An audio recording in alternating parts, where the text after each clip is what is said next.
بچوں کی طرح ان کے گھر میں آنا جانا تھا. تو میں کرنل امان شاہ ان کا نام تھا اور وہ سیکٹری ہوم تھے بلوچستان کے. ساری عمر انہوں نے گزاری تھی سول سروسز میں, تو بڑا تجربہ تھا. میں نے کہا صاحب سر سے بات کرتا ہوں. تو میں گیا, تو میں نے کہا کہ جناب میں آپ سے ایک مشورہ لینا چاہ رہا تھا کہ میں کس کو نمبر 1 پرائرٹی کس محکمے کو دوں. تو کرنل صاحب نے کہا کہ کسٹم, اور انہوں نے یہ کہا کہ پولیس جو ہے وہ اس ملک میں کبھی بھی ترقی نہیں کرے گی, یہ یاد رکھنا. میں نے کہا جی کیوں؟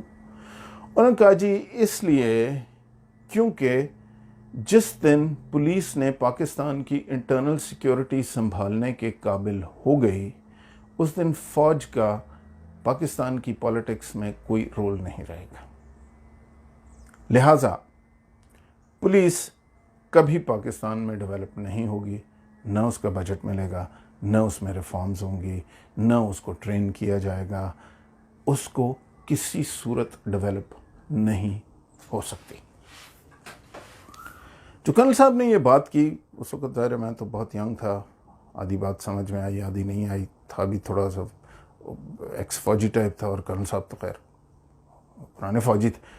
لیکن ان کی بات میرے ذہن میں, اور پھر آہستہ آہستہ میں نے اپنے کریئر میں یہ بات دیکھی کہ یہ جو سٹیٹمنٹ ہے نا کہ جی فلڈ آئے بھی تو ہم فوج ہی موجود ہیں, اور اگر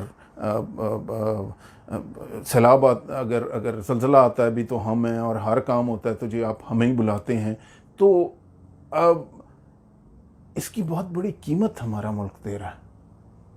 کیونکہ کوئی اور ادارہ گرو نہیں کر سکتا, کیونکہ آپ اس کو گرو کرنا افورڈ نہیں کر سکتے. جب تک اداروں میں بیلنس نہیں آئے گا, انڈیویجولز میں بیلنس نہیں آئے گا, انڈیویجولز میں نہیں آئے گا, سوسائٹی میں نہیں آئے گا, سوسائٹی نہیں آئے گی, نیلی بتی اور سبز نمبر پلیٹ کے پیچھے چلتی رہے گی, گروتھ اسی طرح رہے گی, فوکس اسی طرح طاقت پہ رہے گا, تعلیم, صحت, سب کچھ ایسے ہی رہے گا جیسے ہے. اور اب ڈالر 200 پہ پہنچ رہا ہے, تو اگلے 30 سال کی پریڈکشن میں کرنا نہیں چاہتا. But there have to be fundamental changes in the society. آپ مجھے غدار کہہ لیں,